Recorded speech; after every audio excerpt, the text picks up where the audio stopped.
revere this office, but I love my country more.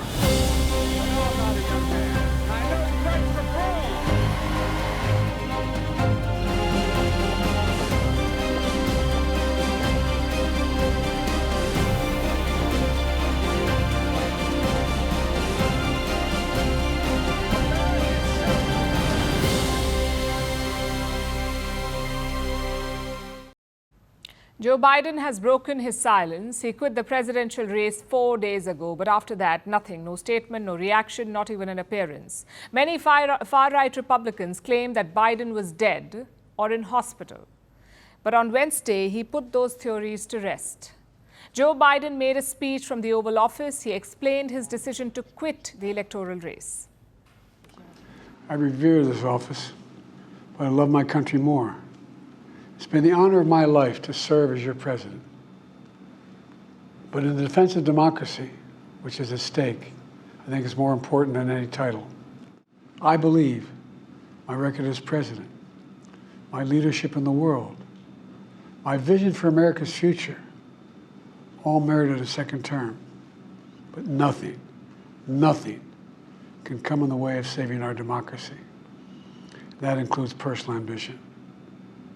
So I've decided the best way forward is to pass the torch to a new generation. Democrats are going gaga. They can't stop raving about Biden's speech. They say he's protecting democracy. A bit strange, though. It took a debate disaster, a donor rebellion, and a party revolt for Biden to save democracy. Sounds like a reluctant savior to me. Nonetheless, he has done it. But a lot of questions still remain about Biden's future. He still has 6 months left in office. What would he do with it? Would he be a lame duck president, or would he try to leave a lasting legacy? The president answered that question too. Listen in.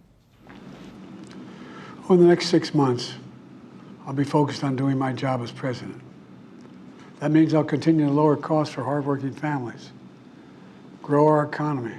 And I'm going to call for Supreme Court reform because this is critical to our democracy.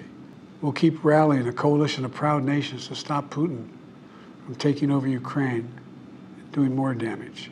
And I'm going to keep working to end the war in Gaza, bring home all the hostages, and bring peace and security to the Middle East and end this war. Again, strange. Biden took charge in 2021. He had 3 years in office to do all these things, yet he did not. So what's the point of talking about it now? Possibly legacy. Biden's rivals are shaping the narrative about him. They're calling him a quitter, someone ousted by his own party, someone who's unfit for office, which is why Joe Biden has unveiled this grand exit agenda. The question is, will it work? Well, his rivals are not convinced. Far-right Republicans are pushing conspiracy theories. Let me show you a couple of them. One claims that Biden was looking orange during his speech. It says the background was a green screen. And of course, someone had to blame artificial intelligence. This account claims the speech was AI generated. Another user said that Biden had a stroke, which is why his speech was slurry. Now, needless to say, this is all fake. Human beings are not orange. It's probably the lighting or tan, maybe even your television's contrast setting. As for the slurring, why is that even a surprise? The slurring is why Biden pulled out of the race, because he's too old and unfit.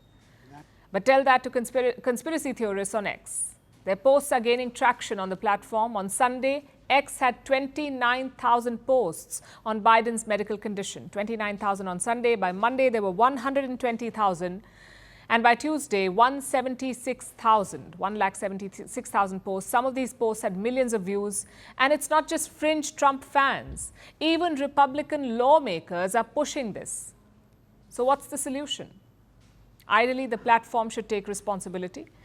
They would have workers weed out the fake theories. But remember, we're talking about X. Elon Musk has fired 50% of the company's staff. So fact-checking is not what it used to be. The European Union had flagged this issue. They said X had more disinformation than any other social media platform. So why isn't Elon Musk doing something? Well, he's endorsed Donald Trump for president. So the real question is, why would he? After all, these theories help his candidate. Speaking of which, what is Donald Trump up to? On Wednesday, he held a rally in North Carolina, his first since Joe Biden's exit. As expected, he spent a lot of time attacking Kamala Harris. And as expected, he made it personal. If Kamala Harris gets in, she would be the most radical far-left extremist ever to occupy the White House times 10. There's never been a lunatic like this in the White House, and we've had some bad ones. So now we have a new victim to defeat, Lion Kamala Harris, Lion, L-Y-I-N apostrophe. The most incompetent and far-left vice president in American history. But this November, the American people are going to tell her, no thanks, Kamala, you've done a terrible job. Kamala, you're fired. Get out of here. You're fired. You can make out the strategy here. Personal insults are just one part of Trump's attack. He's also focusing on Harris's track record. She was in charge of the Mexico border. She was supposed to control immigration, but the opposite happened. Illegal immigration increased during Joe Biden's term. It's a key issue for U.S. voters, which is why Donald Trump is hammering on it. But let's be honest here. All of us know how this will play out. Harris will keep calling Trump a convicted felon, and Trump will hit back with insults, and the so-called policy issues will be forgotten. This is the level of discourse in American democracy: insults, conspiracy theories, and blatant lies. I wonder what the Democracy Index will say about this.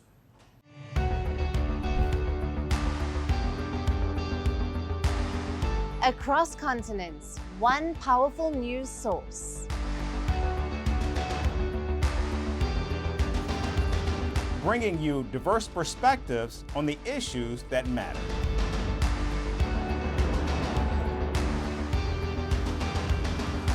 We go beyond the boundaries to give you that little extra about every sporting moment.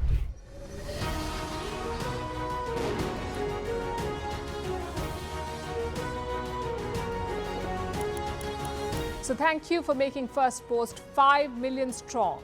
We're counting on your support, and you can trust us to bring you the news unfiltered and unvarnished.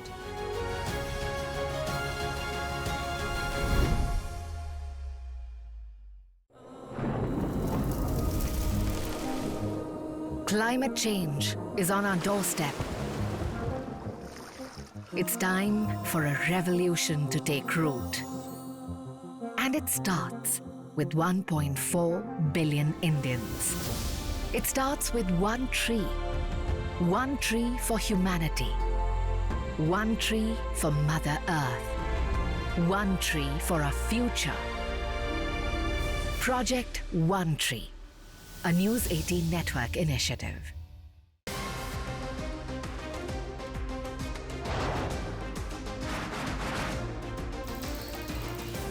On the show today, the T20 World Cup bandwagon has moved across to the West Indies. What can we expect from this? Hello, I'm Alison Green, coming to you from Durban, South Africa. Today we have a special show. We'll start with a report on India's shifting nuclear posture. The first time since India officially became a nuclear power. Hello and welcome to Firstpost.